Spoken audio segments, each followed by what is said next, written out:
రాత్రి 12:35 అవుతుంది అధ్యక్ష. అంటే ఇంతవరకు ఓపికగా ఈ ప్రభుత్వం సభను నడుపుతూ మీ అందరు చెప్పినటువంటి అంశాలను పరిగణలో తీసుకొని వాటిపై సమాధానాలు చెప్పడానికి మీ అందరి ముందు సభ నడుపుతున్నాం అంటేనే ఈ ప్రభుత్వానికి ప్రజాస్వామ్యం అన్నా ఈ సభ అన్నా ప్రతిపక్షం అన్నా ఎంత గౌరవం ఉందో దీన్ని బట్టి ఎంతకంటే పెద్ద ఎక్కువ చెప్పాల్సినటువంటి అవసరం లేదు అధ్యక్ష. ఇంకా మీరు అన్నట్టు మీరు ముగించుకొని వెళ్ళిపోతారా, మేము మాట్లాడితే ఉంటామా అంటే మాకేం అభ్యంతరం లేదు అధ్యక్ష. తెల్లవార్లు కూడా మీరు మాట్లాడతా అంటే మేము వినటానికి సిద్ధంగా ఉన్నాం, సమాధానం చెప్పడానికి కూడా సిద్ధంగా ఉన్నాం. ఏం ఇబ్బంది లేదు. మేము మొదటి నుంచి చెప్తూనే ఉన్నాం, చాలా ధైర్యంగా చెప్పాం, అందుకే ఇప్పటివరకు నడిపాం. లేకపోతే మేము 3 గంటలకో 4 గంటలకో చేసుకొని వెళ్ళేవాళ్ళం అయితే. అధ్యక్ష, నేను ముందుగా ఈ సమాధానాలన్నీ చెప్పేటప్పుడు ఒక విషయం స్పష్టంగా మీ దృష్టికి తీసుకొని రాదలుచుకున్నాను.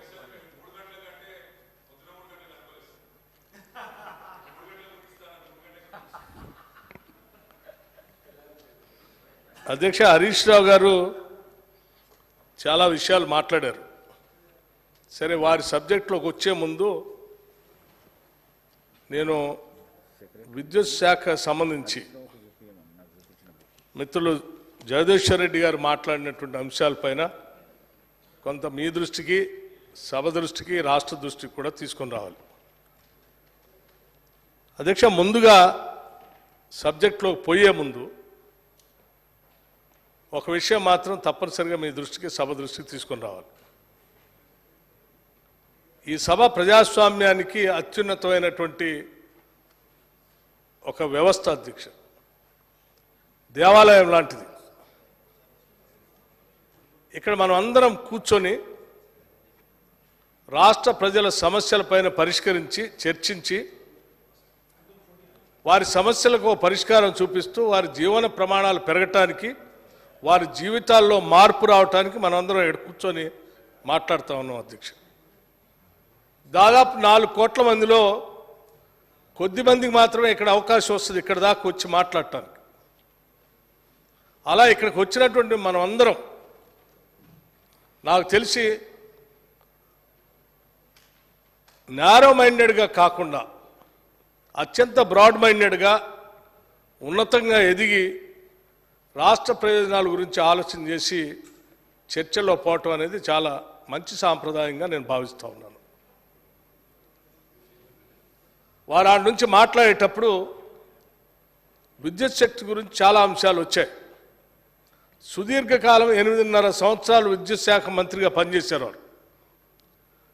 నేను నిన్న మాట్లాడాను, అంతకుముందు వైట్ పేపర్ పెట్టినప్పుడు కూడా విద్యుత్ శాఖ గురించి స్పష్టంగా ఉన్నది ఉన్నట్టుగా చెప్పాం. ఎవరిని బ్లేమ్ చేయటం కాదు, ఉన్నది ఉన్నట్టు లెక్కలతో సహా చెప్పాం. వారు మళ్ళీ ఈరోజు అదే విషయాలు పదే మాట్లాడుతున్నప్పుడు ముఖ్యమంత్రి గారు లేచి కొన్ని విషయాలు ఈ సభ దృష్టికి తీసుకొచ్చారు. అవి ఏంటి అంటే భద్రాద్రి పవర్ స్టేషన్ గురించి, యాదాద్రి పవర్ స్టేషన్ గురించి మాట్లాడుతూ, భద్రాద్రి పవర్ స్టేషను దేశమంతా కూడా సబ్ క్రిటికల్ టెక్నాలజీ నుంచి సూపర్ క్రిటికల్ టెక్నాలజీలో పోదామనుకుని చెప్పే సమయంలో మీరు ఎందుకు దాంట్లోకి పోయి రాష్ట్రం మీద ఇంత భారం వేశారు, దీనివల్ల రాష్ట్ర ఖజానాకి చాలా పెద్ద భారం పడుతుందని అంటే వారు లేచి ఒక మాట, వారు హరీష్ రావు గారు, జగదీశ్వర్ రెడ్డి గారు ఒక మాట మాట్లాడారు. డిప్యూటీ సీఎం గారు సమాధానం చెప్పగలరు కదా, ఎనర్జీ ముఖ్యమంత్రి గారు కావాలని డిప్యూటీ సీఎం గారికి రావాల్సిన ప్రచారాన్ని అడ్డుకోవటం కోసం ఆయన మాట్లాడుతూ ఉన్నారు, పోటీ పడతా ఉన్నారు మీ ఇద్దరని. అధ్యక్ష, నేను ఒక విషయం నేను చాలా స్పష్టంగా మీకు చెప్పదలుచుకున్నాను. ఇవాళ మేము కానీ, మీరు కానీ, లేకపోతే ముఖ్యమంత్రి గారు కానీ ఒక చీప్ పబ్లిసిటీ కోసం, ప్రచారం కోసం ఆరాటపడే స్థాయిలో మాత్రం మనం ఎవరూ లేవు అధ్యక్ష. ఉండకూడదు కూడా. ఇంకా ఏదో పేపర్లో 4 రాతలు మా గురించి వస్తే బాగు, అవి చదువుకుందాం అనేటువంటి స్థాయిలో ఆలోచనలు ఇంకెవరు లేవు. ఇక్కడ ఉన్నోళ్ళందరం కూడా రాష్ట్ర ప్రజల ప్రయోజనాల కోసం మనం ఎంత లోతుగా అధ్యయనం చేసి ఉన్నతమైనటువంటి ఆలోచనతో వాళ్ళ గురించి మన సమస్యల పరిష్కారం కోసం ఏ రకంగా ప్రయత్నం చేయడం కోసం ఆలోచన చేయాలి తప్ప ఇటువంటి చీప్ జిమ్మిక్స్ కోసం, చీప్ పబ్లిసిటీ కోసం మేమెవరూ లేవు అధ్యక్ష, ఉండం కూడా. ఆ ఆలోచన కూడా మాకెవరికి లేదు. దయచేసి మీకు కూడా అటువంటిది లేదనే నేను అనుకున్నాను. ఇన్ని రోజు ఉండకూడదు కూడా మనం. అట్లాగే అధ్యక్ష, సరే వారు మాట్లాడుతూ రాష్ట్రం వచ్చే నాటికల్లా ఆ రోజు కేవలం 7,778 మెగావాట్లు మాత్రమే ఉంది. మేము వచ్చిన తర్వాత దాదాపు 11,705 మెగావాట్లు పెంచాం 2014 తర్వాత. అదంతా మా నాయకత్వంలోనే చేశామని చెప్పారు. అధ్యక్ష కరెక్టే, మీ నాయకత్వంలోనే చేశారు. కానీ చేసిందైతే ప్రాజెక్టులు కనపడాలి కదా అధ్యక్ష. నేను ఇప్పటికే 3 సార్లు చెప్పాను ఆ అంశం, మళ్ళీ చెప్పాల్సిన పరిస్థితి ఉత్పన్నమైంది ఈరోజు. మీరు నిజంగా పవర్ ప్రాజెక్ట్స్ అనేది కంటికి కనపడేటువంటి ప్రాజెక్టులే అధ్యక్ష. ఆ రకంగా రాష్ట్ర వ్యాప్తంగా దుర్వినియోగం చూసినా కానీ మీరు మొదలుపెట్టింది ఈ రాష్ట్రంలో, రాష్ట్రం ఏర్పడిన తర్వాత బీఆర్ఎస్ పార్టీ అధికారంలోకి వచ్చిన తర్వాత 2 ప్రాజెక్టులు. ఒకటి భద్రాద్రి పవర్ స్టేషన్, 2 యాదాద్రి అధ్యక్ష. ఇవి 2 కాకుండా ఇంకేదైనా ఉందా మీరు చెప్తారా అని పదే 10 సార్లు అడిగినా ఎప్పుడు చెప్పరు. కానీ మాటలో మొత్తం ప్రొడక్షన్ మొత్తం మాదే అని చెప్తారు.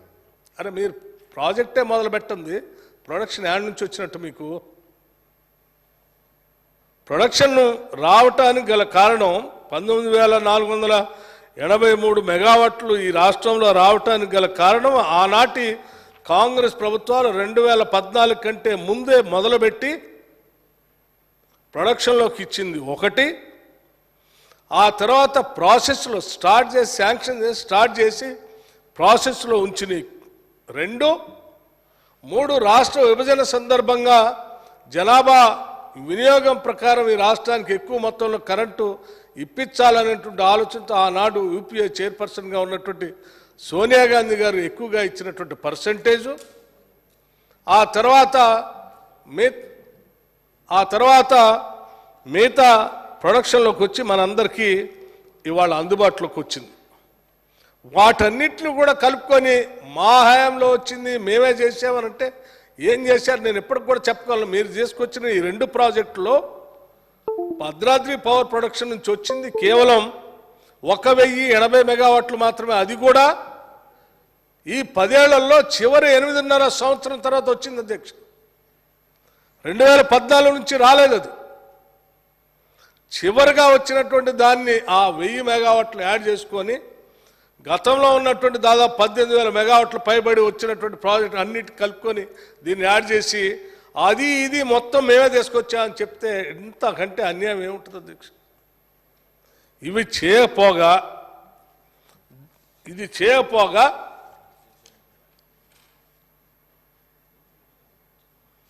చేయపోగా కొన్ని కోట్ల రూపాయలు అప్పులు తీసుకొచ్చి యాడ్ చేసి పెట్టిపోయారు అధ్యక్ష. అట్లాగే సార్, తప్పనిసరిగా ఇస్తాం. నేను చెప్పాను కదా మీకు స్టార్టింగ్లోనే, ఎంతసేపు అయినా మాట్లాడటానికి అవకాశం ఇస్తామని. అట్లాగే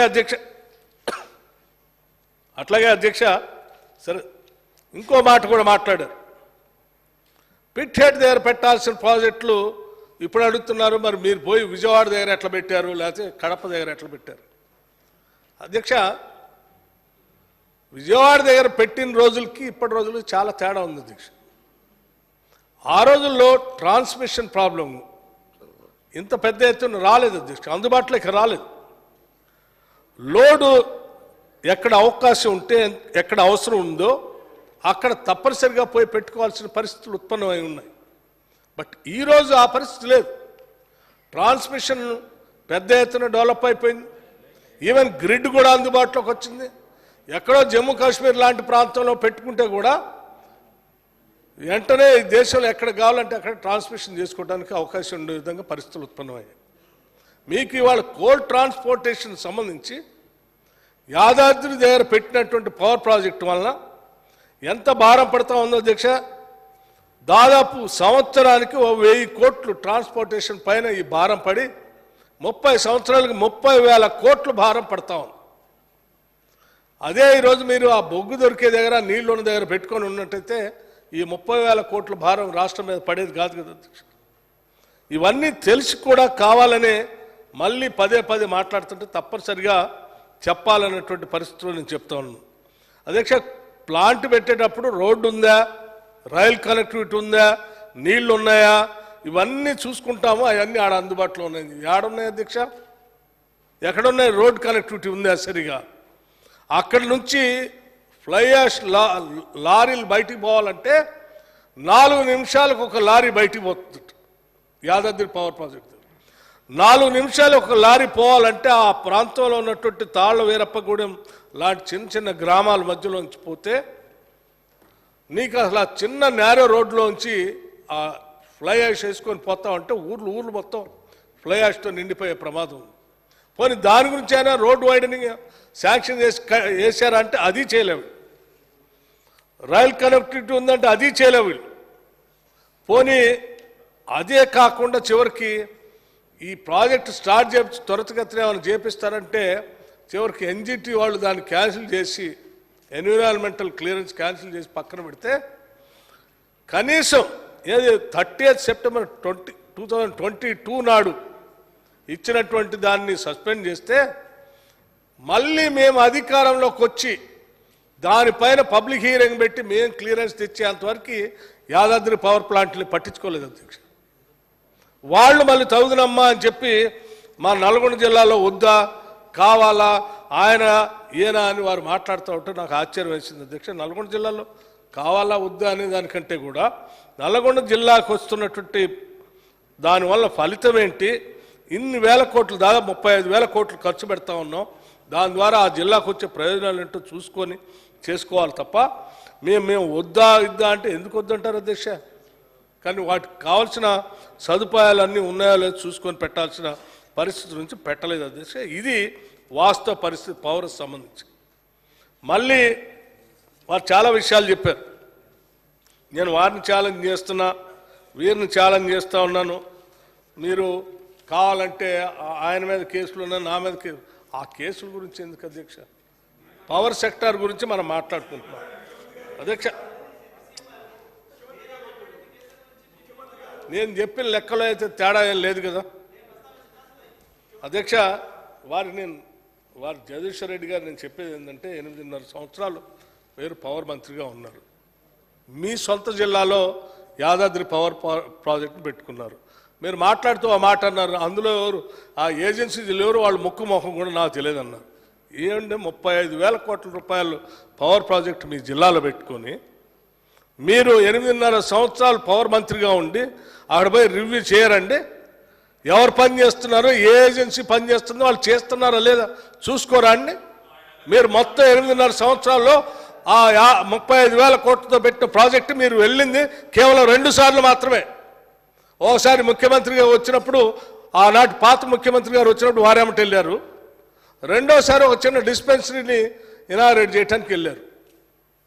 మీరు సరిగా దృష్టి పెట్టి దాని మీద రివ్యూ చేస్తుంటే ఎప్పటికే ప్రొడక్షన్లో వచ్చే అధ్యక్ష. అది దాన్ని అట్లా గాలికి వదిలేయబట్టే ఈరోజు దాని రేటు విపరీతంగా పెరిగి ఈరోజు రాష్ట్రం మీద పెనుభారం అయిపోయింది అధ్యక్ష.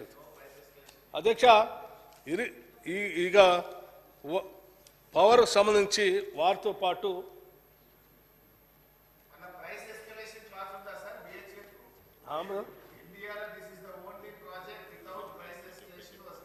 చెప్తానండి అవి కూడా. అట్లాగే సార్ అక్బరుద్దీన్ గారు మిత్రులు మాట్లాడుతూ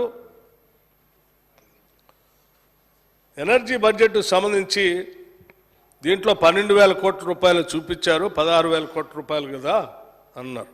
సార్ వారికి చిన్న కరెక్షన్ ఏంటంటే వారు డిమాండ్ నెంబర్ 35తో పాటు డిమాండ్ నెంబర్ 21, 22 కూడా దాన్ని కూడా చూసి ఉంటే మొత్తం 16,410 కోట్లకు సంబంధించినటువంటిది స్పష్టంగా మీ దృష్టికి వస్తుంది, అది కనిపిస్తుంది కూడా అధ్యక్ష. ఒకసారి దాన్ని చూసుకోవాల్సిందిగా నేను చెప్తా ఉన్నాను. అట్లాగే ఎక్కువ వడ్డీ ఉన్న లోన్లని డెట్ స్వాప్ చేసి ప్రయత్నం చేస్తా అన్నారు, చేస్తున్నారా లేదా అని కూడా అడిగారు. ఎస్, విపరీతంగా పిఎఫ్సి లాంటి దాని నుంచి 10 రూపాయలు 75 పైసల నుంచి 10.75% నుంచి 11.25%తో దాదాపు 31,795 కోట్ల రూపాయలు అప్పు చేశారు. వీటికి సంబంధించి ఇప్పటికే మేము కేంద్ర ప్రభుత్వానికి సంబంధించినటువంటి ఫైనాన్స్ మినిస్టర్ గారిని కలిసాం, ప్రధానమంత్రి గారిని కూడా కలిసాం. ఈ డెట్ సంబంధించి స్వాప్ చేసి తక్కువ రేట్ ఆఫ్ ఇంట్రెస్ట్తో దీన్ని తగ్గించుకోవడం కోసం ప్రయత్నం చేస్తున్నాం. మా ప్రయత్నం ముందు సాగుతుంది అధ్యక్ష. అట్లాగే బ్రాహ్మణ పరిషత్ గురించి అక్బర్ గారు అడిగారు, మీకు చెప్తాను.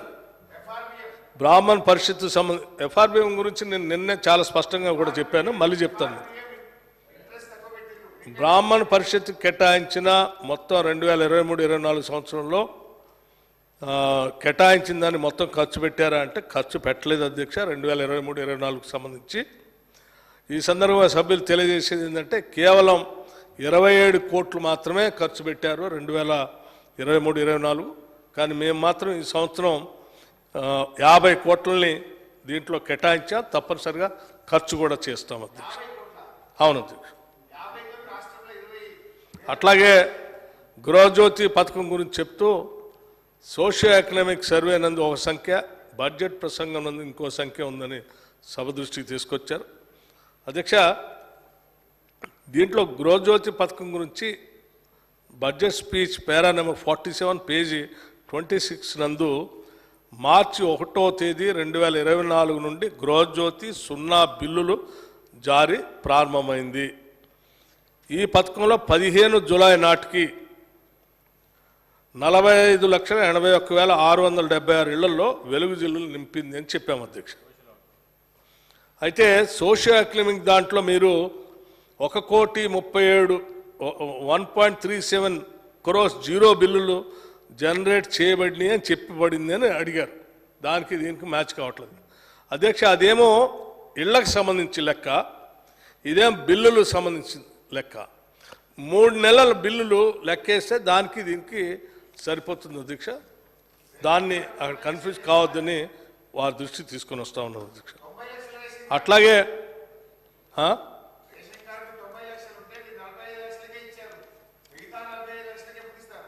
అర్హత కలిగినటువంటి వాళ్ళందరికీ ఇస్తాం. మీ దృష్టిలో ఎవరైనా అర్హత కలిగినటువంటి వాళ్ళు ఉంటే లిస్ట్ పంపించండి, వారికి కూడా ఇస్తాం. మా ఏ ఒక్కరిని కూడా వదిలిపెట్టం అధ్యక్ష, అందరికి ఇస్తాం. అట్లాగే హరీష్ రావు గారు ఇప్పుడే మాట్లాడుతూ కొన్ని విషయాలు చెప్పారు అధ్యక్ష. గ్రూప్ 1 సంబంధించి మీరు 1:100 ఉంది, దానికి సంబంధించి నిర్ణయం తీసుకొని చెప్పగలరా మీరు అంటే, నేను వారి దృష్టి తీసుకొచ్చేది ఏంటంటే దీనిపైన మేము ఇంతకుముందు కూడా చర్చించాము అధ్యక్ష. ఈ నోటిఫికేషన్ ఇచ్చేటప్పుడే మాకు చేయడానికి ఏం అభ్యంతరం లేదు అధ్యక్ష, చేయాలనే ఆలోచన ముఖ్యమంత్రి గారు కూడా అనుకున్నారు. కాకపోతే నోటిఫికేషన్ ఇచ్చేటప్పటికే దాంట్లో స్పెసిఫిక్గా మెన్షన్ చేయటం వల్ల ఇప్పుడు 1:100 అని మళ్ళీ మనం ఏమైనా చేంజ్ చేస్తే ఎవరైనా కోర్టుకు పోతే మళ్ళీ టోటల్ ప్రాసెస్ అంతా ఆగిపోయి, మీరు ఎట్లా ఒక్క నిమిషం హరీష్ రావు గారు, మీరు ఎట్లా 10 ఏళ్ళు చేయలేదు, గ్రూప్ 1 పరీక్షలు నిర్వహించలేదు, ప్రయత్నం చేసి పేపర్ లీక్ చేసి అది కూడా కాకుండా చేశారు. మేమేదో ప్రయత్నం చేస్తా ఉన్నాం, మేమేదో ప్రయత్నం చేస్తున్నాం వాళ్ళకు ఉద్యోగాలు ఇవ్వాలని. 1:50 నుంచి 1:100 పెంచమని అడుగుతూ ఉన్నారు. పెంచాలని కూడా మేము అనుకున్నాం. కాకపోతే నోటిఫికేషన్ ఇచ్చేటప్పటికల్లా ఇప్పుడు మెయిన్ ఎగ్జామ్స్ కల్లా ఆలోచన ఏంటంటే ఆ గ్రూప్ 1 నోటిఫికేషన్ ఇచ్చే సమయంలో ఈ నెంబరు మెన్షన్ చేశారు. గతంలో నోటిఫికేషన్ ఇచ్చినప్పుడు నెంబర్ మెన్షన్ చేయలేదు కాబట్టి మెయిన్ ఎగ్జామ్స్కి వచ్చేవారికి చేంజ్ చేసినా కానీ ఇబ్బంది రాలేదు.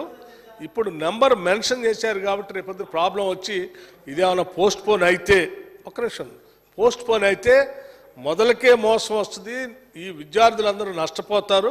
కాబట్టి ఇప్పుడు ఈ రకం కండక్ట్ చేద్దాం, భవిష్యత్తులో నోటిఫికేషన్ ఇచ్చేటప్పుడు తప్పనిసరిగా దాని గురించి ఆలోచన చేద్దామని చెప్పి చాలామంది విఘ్నులందరితో మాట్లాడిన తర్వాత ఈ ఆలోచనకు వచ్చింది అధ్యక్ష. అట్లాగే గ్రూప్ 2 గ్రూప్ 3కి సంబంధించి కూడా వారు అడిగారు. గ్రూప్ టూ ఎగ్జామ్స్ కూడా బాగా స్ట్రెస్ అవుతుంది, కొంత పోస్ట్పోన్ చేయమంటే వాళ్ళందరూ వచ్చి అడిగితే వాళ్ళ గురించి ఆలోచన చేసి పోస్ట్పోన్ చేసాం. గ్రూప్ 2 గ్రూప్ 3కి సంబంధించి దీంట్లో మిస్ అయితే కనీసం గ్రూప్ 3లోకి వచ్చేటట్టుగా డేట్స్ ఉండేటట్టుగా ఓవర్లాప్ కాకుండా ఆలోచన చేసాం.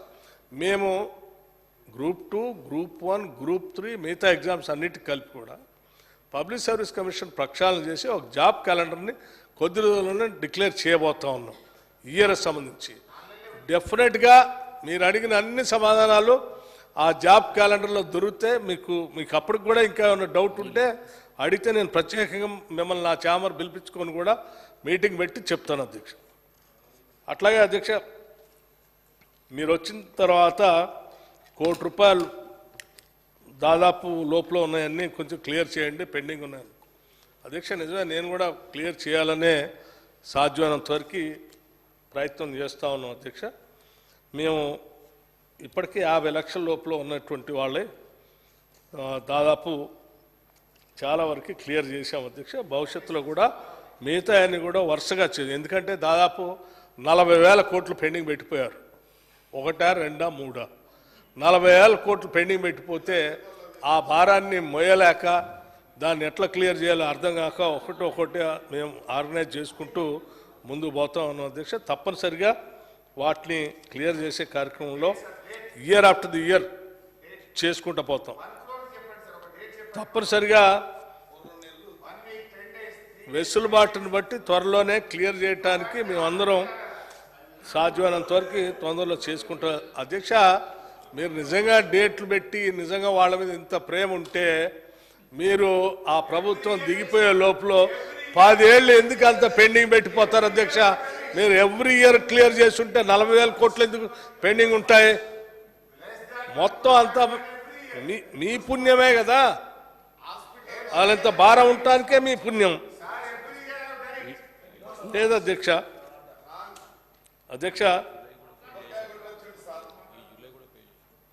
అధ్యక్ష ఇంకోటి మాట కూడా, డిసెంబర్ 2023 నుండి జూలై 2020 8 నెలల్లో ప్రతి నెల చేత పెన్షన్ ఇచ్చాం.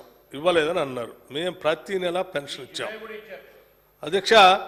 మరి ఇంత స్వీపింగ్ రిమార్క్స్ చేస్తే ఎట్లా అధ్యక్ష? జూన్ 2014 నుండి నవంబర్ 2023 బీఆర్ఎస్ టైంలో 2 నెలలు బకాయిలు పెట్టిపోయారు, అవి అట్లాగే ఉన్నాయి. సో మేము మా టైంలో వచ్చిన తర్వాత మేము పెండింగ్ పెట్టామని మాట్లాడటం కరెక్ట్ కాదు.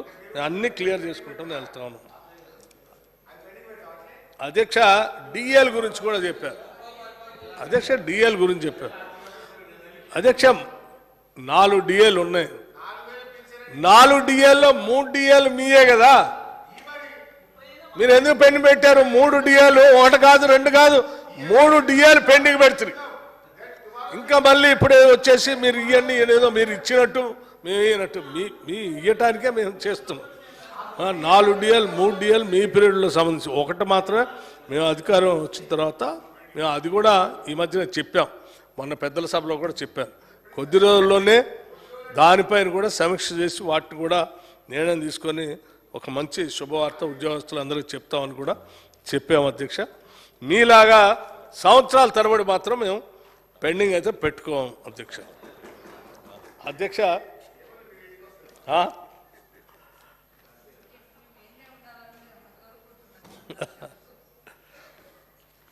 రామగుండం పవర్ ప్రాజెక్ట్ గురించి రాజ్ ఠాకూర్ గారు మాట్లాడారు.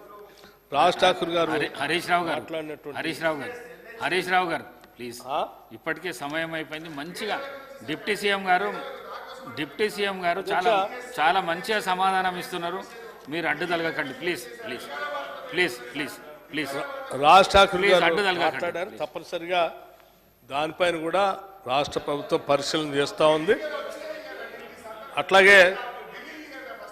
అట్లాగే జగదీశ్వర్ రెడ్డి గారు ఒకటి మాట్లాడుతూ, మీరు వచ్చిన దగ్గర నుంచి విపరీతమైన సోషల్ మీడియాలో కంప్లైంట్స్ అన్నారు అధ్యక్ష నేను ఒక విషయం వారి దృష్టి తీసుకొస్తే నేను లెక్కలు కూడా ఇంతకుముందు కూడా మీకంటే ఎవ్రీ డే మేము పవర్ ఎక్కువ ఇచ్చాం. Day wise, week wise, monthly wise కూడా నేను ఇన్ఫర్మేషన్ ఇవ్వడానికి సిద్ధంగా ఉన్నా. మొన్న ఇచ్చాను, ఇప్పుడు ఇవ్వంటే కూడా చెప్తాను. మరి ఒకటవుతుంది కాబట్టి మిగతా మంత్రులు పెద్దవాళ్ళు కూడా మాట్లాడాలి. డెఫినెట్గా మళ్ళీ అప్రాపరేషన్ బిల్ అప్పుడు కూడా నేను మాట్లాడతాను. అధ్యక్ష ఇప్పుడు సోషల్ మీడియాకు సంబంధించి ట్విట్టర్ కంప్లైంట్స్ పవర్ మీద అధ్యక్ష చెప్తాను సార్. 2023 జనవరి నాడు 4839 కంప్లైంట్లు వచ్చాయి. జనవరి 2024 కేవలం 2310 కంప్లైంట్లు మాత్రమే వచ్చాయి. అధ్యక్ష లేదండి, అది కూడా చెప్తాను సార్, అది కూడా చెప్తాను. ఎవరు ఒత్తిడి చేశారో, ఎందుకు చేపించారో, వారు ఎవరి దగ్గర పిఆర్ఓ పనిచేశారో, వారు ఏ పార్టీ కోసం పనిచేశారో ఆ సమాచారం కూడా చెప్పమంటే చెప్తాను. అధ్యక్ష ఒక కన్జ్యూమర్ లాగా ట్వీట్ చేయటం వేరు, ఒక పార్టీ కోసం పనిచేసే యాక్టివ్ సోషల్ మీడియా యాక్టివిస్ట్ కావాలని ప్రభుత్వాన్ని బదనాం చేయాలని పెట్టే పోస్టులు వేరు. అధ్యక్ష ఫిబ్రవరి 2023లో 4352 కంప్లైంట్లు వస్తే ఇప్పుడు 2024లో కేవలం 1786 కంప్లైంట్లు మాత్రమే. అధ్యక్ష ఇది రికార్డెడ్గా ఉన్నటువంటి ఎవరు మార్చే కాదు. అధ్యక్ష 2023లో మార్చిలో 3833 కంప్లైంట్లు మేము వచ్చిన తర్వాత కేవలం 1336 కోట్లకే పరిమితం అయిపోయింది. 1336 ట్వీట్లకే పరిమితమైంది. అట్లాగే అధ్యక్ష ఒకసారి చూడండి, ఏప్రిల్లో 7382 ఏప్రిల్ 2023 టీఆర్ఎస్ ప్రభుత్వ హయాంలో. కాంగ్రెస్ ప్రభుత్వ హయాంలో సమస్యలన్నీ పరిష్కారం చేస్తున్నాం కాబట్టి కేవలం 708 మాత్రమే ఏప్రిల్ మాసంలో వచ్చింది. This is what the difference. అధ్యక్ష సరే ఇప్పుడు ఈ నెలలన్నీ చెప్పుకుంటే చాలా ఉంది. జూన్ జూలై ఇది ఒక్కటి చెప్తాను అధ్యక్ష. జూన్ 2023 8474 ట్వీట్లు మీ ప్రభుత్వం పైన వచ్చిన కంప్లైంట్లు. ఈ ప్రభుత్వం వచ్చిన తర్వాత వాళ్ళు అడిగినటువంటి ఇన్ఫర్మేషన్ కేవలం 2589 మాత్రమే. ఎక్కడ 8000, ఎక్కడ 2000 అధ్యక్ష. జూలైలో 6673 కేవలం కాంగ్రెస్ గవర్నమెంట్ వచ్చిన జూలైలో. ఈ సంవత్సరం 2024 1877 మాత్రమే. This is what the progress. మేము నిత్యం 24 గంటలు ప్రజలకి రెప్పపాటు కరెంటు కూడా పోకుండా ఉండాలనేటువంటి ఆలోచనతో ప్రజల కోసం ఆలోచన చేసి మేము ముందు పని చేసుకుంటూ పోతా ఉంటే మీకున్నటువంటి సోషల్ మీడియా వ్యవస్థతో ఇంకా తప్పుడు ప్రచారాన్ని ప్రాపగాండా చేసి అరే వినండి సార్, ప్రాపగాండా చేసి మీరు కావాలని ప్రభుత్వం మీద బురద జల్లే కార్యక్రమాన్ని నేను సోషల్ మీడియాలో వేస్తాం, మీరు కడుక్కోండి అంటే అది కరెక్ట్ కాదు అధ్యక్ష. నేను చెప్తాను, మీరు నిన్న మొన్న ఏదో మాట్లాడారు. సునీత కృష్ణన్ గారు పద్మశ్రీ అవార్డు గ్రహీత, వారు కూడా ట్వీట్ చేశారండి. ఎస్, వారు ట్వీట్ చేశారు. ఏం ట్వీట్ చేశారు అధ్యక్ష? Sir, the complaint was resolved at midnight 12:20 AM. అర్ధరాత్రి ప్రాబ్లం వస్తే కూడా ట్వీట్ చేస్తే కేవలం 20 నిమిషాల్లో విద్యుత్ శాఖ సంబంధించినటువంటి వాళ్ళు పోయి దాన్ని officials also have been contact with me explaining the cause of the 2 hours power cut. Much appreciate the proactive way citizens' complaint is being taken into consideration. Thank you for each department accountable. అధ్యక్ష ఇంకోటి కూడా వారే, thank you for sending your team from the department to my house to confirm about the complaint and it's resolution. Much appreciate the dedication అని ఇంత గొప్పగా. అర్ధరాత్రి అండి, పట్టపగలు కూడా కాదు, అర్ధరాత్రి cable, under ground cable problem వస్తే దానికోసం వారు ట్వీట్ చేస్తే ఉటావుట్న అర్ధరాత్రి కూడా పోయి మా సిబ్బంది పనిచేసి వాళ్ళందరికీ విద్యుత్ ఇచ్చి వస్తే అప్రిషియేట్ చేస్తూ వాళ్ళు ట్వీట్ చేస్తే దీన్ని కూడా వేరే రకంగా చిత్రీకరించి మాట్లాడారు నేను సభలో. అధ్యక్ష, ఈ రకంగా తప్పుడు ప్రచారం చేయటం మంచిది కాదు. దయచేసి చేయబాకండి. ఇట్లాగే చేసుకుంటూ పోతే ఇంకా జనం అసలు ఈ మాత్రం కూడా నమ్మరు మిమ్మల్ని. దయచేసి నేనేమంటున్నా అంటే ఇప్పటికే చాలా ఆలస్యమైంది. ఇప్పటివరకు పెట్టినటువంటి డిమాండ్స్ అన్నిటిపైన గౌరవ సభ్యులు అందరూ మాట్లాడారు. దయచేసి వీటిని ఇచ్చిన కట్ మోషన్స్ విత్డ్రా చేసుకొని ఈ డిమాండ్స్ని ఏకగ్రీవంగా ఆమోదించాలని విజ్ఞప్తి చేస్తా ఉన్నాను.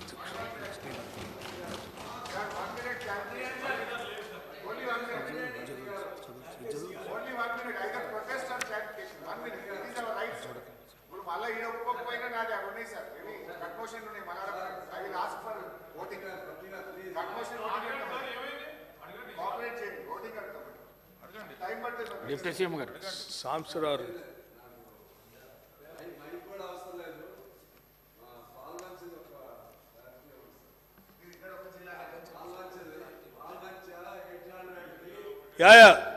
శ్రీ సాంబశివరావు పాల్వంచ సంబంధించి రామగుండం సంబంధించి డెఫినెట్గా ఎనర్జీ డిపార్ట్మెంట్ చాలా సీరియస్గా తీసుకుంటుంది. Will definitely make use of ఈ రెండు సైట్స్ని డెఫినెట్గా పవర్ ప్రొడక్షన్ కోసం వాడతాం. తొందరలోనే అనౌన్స్ కూడా చేస్తాం. Thank you.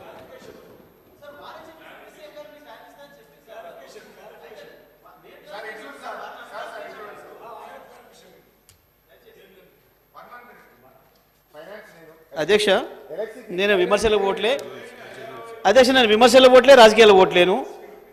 నేను వారు మాట్లాడిన దానికే సరే మేము ఉన్ననాడు 7,700 ఉంది, మీరు వచ్చిన తర్వాత 19,000 చేసామని చెప్పిండ్రు. అది ఎక్కడిది ఆంచి వచ్చింది, అది కరెక్ట్ కాదు.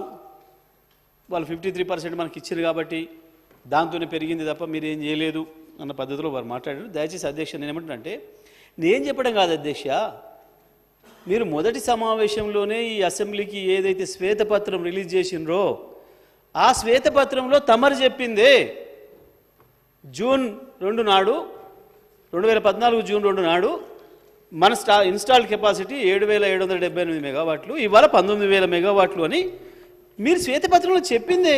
మీరు నా మీద ఎట్లా ఆరోపణ చేస్తారు అధ్యక్ష? ఇదేం కరెక్ట్ అవుతుంది? కాబట్టి దయచేసి డిప్యూటీ సీఎం గారిని మరొకసారి సరి చేసుకోమని వారికి విజ్ఞప్తి చేస్తా ఉన్నా. మీరు కూడా అదే ఇచ్చిండ్రు, నేను చెప్పింది అదే, మీరు ఇచ్చింది అదే.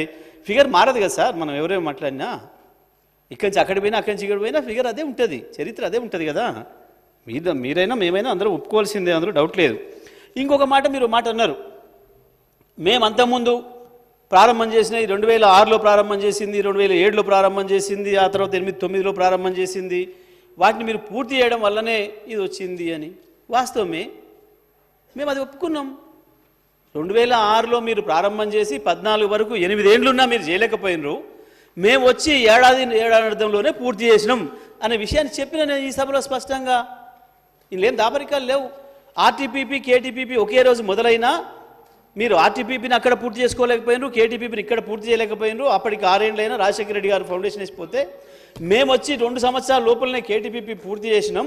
అయినా ఆర్టీపీపీ ఇంకా మాకంటే ఆలస్యమైంది, మేమే తొందరగా చేసినామనే విషయాన్ని చెప్పిన అధ్యక్ష. It is very clear. Deputy CM గారి గురించి చెప్తా ఉన్నాను. పోతే అధ్యక్ష, ఇక పొద్దున కూడా ముఖ్యమంత్రి గారు మాట్లాడుతూ 2-3 విషయాల్లో సందేహాలు లేవనెత్తారు. నేను రాజకీయాలు కాదు సార్, అదే technical issue, technical issue sir. అదే Harish Rao garu please please, Harish Rao garu please. ఇప్పుడు ముఖ్యమంత్రి గారు లేరు, మీరు deputy CM concern. Harish Rao garu please please please please Harish Rao garu please లేవండి ప్లీజ్. 1 మినిట్ మాట్లాడుతున్నారు, మాట్లాడండి ప్లీజ్.